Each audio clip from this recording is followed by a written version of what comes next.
Methods in VB.NET అండి. Series of లేదంటే collection of స్టేట్మెంట్స్ని కలిగి ఉండే ఒక యూనిట్నే మనం ఇక్కడ మెథడ్ అని చెప్పుకోవచ్చు. ఇక్కడ మెథడ్స్ అనేటివి క్లాసెస్ లోపల ఉండొచ్చు, లేదంటే ఇండివిజువల్గాను క్లాసులో కాకుండా బయట కూడా ఈ మెథడ్స్ని మనం డిఫైన్ చేసుకోవచ్చు. మరి ఈ మెథడ్స్ రెండు రకాలుగా ఉంటాయండి. ఒకటేమో ప్రొసీజర్స్, రెండేమో ఫంక్షన్స్. మరి ప్రొసీజర్స్ని సబ్ ప్రొసీజర్స్ అని కూడా అంటాం. సబ్ అనే కీవర్డ్ తోటి స్టార్ట్ అయి ఉండి ఎండ్ సబ్ అనే కీవర్డ్ తోటి ఎండ్ అయి ఉండి ఒక పేరు కలిగి ఉండే ప్రొసీజర్లని సబ్ ప్రొసీజర్స్ అంటాం. ఈ మధ్యలో ఆ సబ్కి ఎండ్ సబ్కి మధ్యలో మీకు కావాల్సిన స్టేట్మెంట్స్ అన్నీ కూడా రాసుకోవచ్చు.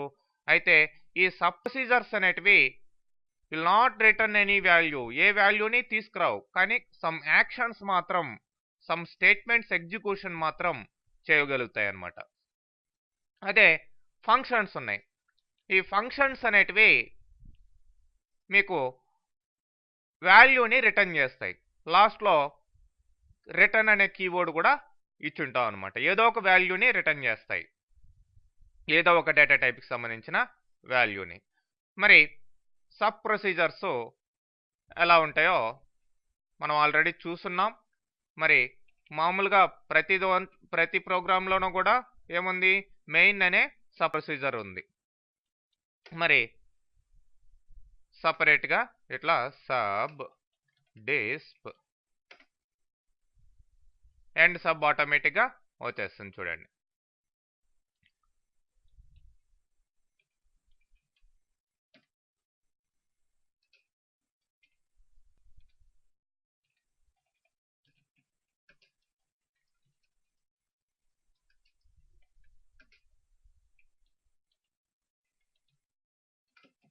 ఇట్లా ఒక సింపుల్ సబ్ ప్రొసీజర్ని రాస్తాం. దీని పేరుని ఇక్కడ డైరెక్ట్గా మనం కాల్ చేసుకోవచ్చు. డిస్ అని ఇచ్చేస్తే ఆటోమేటిక్గా దీని యొక్క రిజల్ట్ రావడం జరుగుతుందండి. ఓకే, మరి ఇక్కడ మీరు ఈ సబ్ ప్రొసీజర్స్కి పారామీటర్స్ కూడా పాస్ చేయొచ్చు. బై వాల్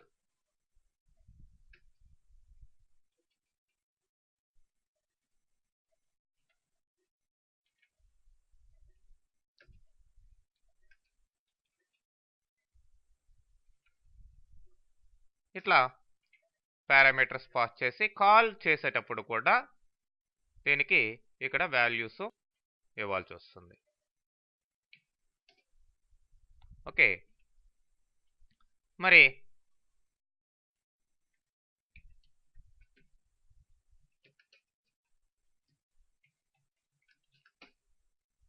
అడిషన్ ఈజ్ అని ఇక్కడ సపోజ్ ఎక్స్ ప్లస్ వై అంటాను. సో ఆ యొక్క అడిషన్ రావడం జరుగుతుంది ఇక్కడ ఈ యొక్క డిస్ప్లే అనే ప్రొసీజర్ని కాల్ చేసినప్పుడు.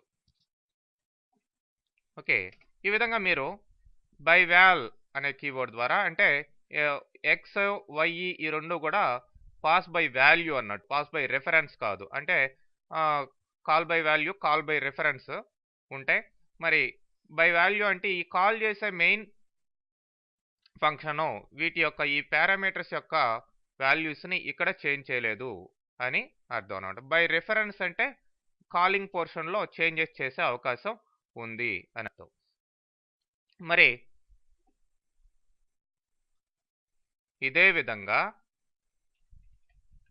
నేను దీన్ని యాడ్ అని పేరు పెడతాను. యాడ్ 1 అని ఇచ్చాను. ఇక్కడ కూడా యాడ్ 1 అని ఇస్తాం. ఇదే నేను ఫంక్షన్ రాస్తాను. ఇక్కడ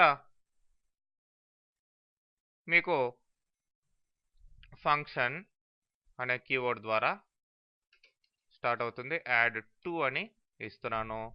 దీనికి కూడా బై వాల్యూ రెఫరెన్స్ పెట్టుకోవచ్చు. బై వాల్ అని ఇచ్చి a as integer and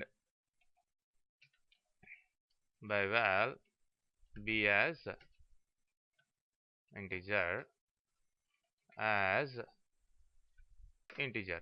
అంటే ఈ ఫంక్షన్ అనేది కంపల్సరీగా ఏదో ఒక వాల్యూని రిటర్న్ చేయాలి.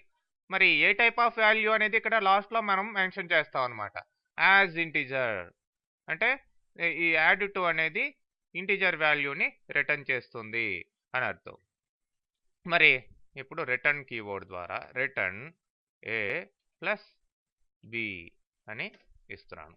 సో ఏ ప్లస్ బిలు యాడ్ చేయగా వచ్చిన వాల్యూని ఇది రిటర్న్ చేస్తుంది. మరి ఇక్కడ మీరు కాల్ చేసేటప్పుడు ఇది వాల్యూని రిటర్న్ చేస్తుంది కాబట్టి ఇక్కడ ఒక వేరియబుల్ తీసుకోండి. మరి ఈ వేరియబుల్కి ఈ యొక్క యాడ్ టు రిటర్న్ చేసిన వాల్యూని అసైన్ చేయండి. ఎందుకంటే ఇది రిటర్న్ చేసిన వాల్యూ దీనికి స్టోర్ అవుతుంది. ఓకే, అదే మెయిన్ యాడ్ 1 అనే ఫంక్షన్లో ఇది వాల్యూని రిటర్న్ చేయటం లేదు, డైరెక్ట్గా ఇక్కడే మనం మెసేజ్ ఇచ్చి ఇక్కడే ప్రింట్ చేసేస్తున్నాం. మరి ఇప్పుడు ఈ జడ్ యొక్క వాల్యూని ఇక్కడ ప్రింట్ చేసుకోండి. ఓకే, ఈ విధంగా. లేదు ఒక వేరియబుల్ తీసుకోకుండా డైరెక్ట్గా మీరు ఇక్కడ కూడా ఇచ్చేయచ్చు అనమాట. అది రిటర్న్ చేసిన వాల్యూ డైరెక్ట్గా ఈ మెసేజ్లకి అందించడం జరుగుతుంది. ఓకే, ఈ విధంగా మీ అవసరాన్ని బట్టి మీ ప్రోగ్రామింగ్లో ఆ యొక్క సెట్ ఆఫ్ స్టేట్మెంట్స్ని అంటే ఒక్కొక్క యాక్షను, ఒక్కొక్క క్యాల్కులేషను, ఒక్కొక్క టైప్ ఆఫ్ క్యాల్కులేషన్స్, ఒక టైప్ ఆఫ్ యాక్షన్స్ తీసుకునే దానికి కావాల్సిన ఈ యొక్క స్టేట్మెంట్స్ అన్నిటిని ఒక యూనిట్గా పెట్టి దానికి ఒక పేరు పెట్టి ఈ విధంగా సబ్ ప్రొసీజర్స్ లేదంటే ఈ విధంగా ఫంక్షన్స్ రాసుకొని వాటిని మెయిన్ ప్రోగ్రాంలో రిపీటెడ్గా కాల్ చేసుకోవచ్చు. ఇప్పుడు చూడండి, యాడ్ 1 అనే దాన్ని మళ్ళీ నేను రిపీటెడ్గా కాల్ చేస్తాను. సో వన్స్ కోడ్ రాసాం, ఆ వన్స్ రాసిన ఆ కోడ్ని ఎన్నిసార్లైనా కాల్ చేసుకోవచ్చు అనమాట. కోడ్ రిపిటేషన్ అనేది ఉంటుంది, రీయూజబిలిటీ అనేది ఉంటుంది ఈ యొక్క సబ్ ప్రొసీజర్స్ అండ్ ఫంక్షన్స్ వల్ల. ఓకే,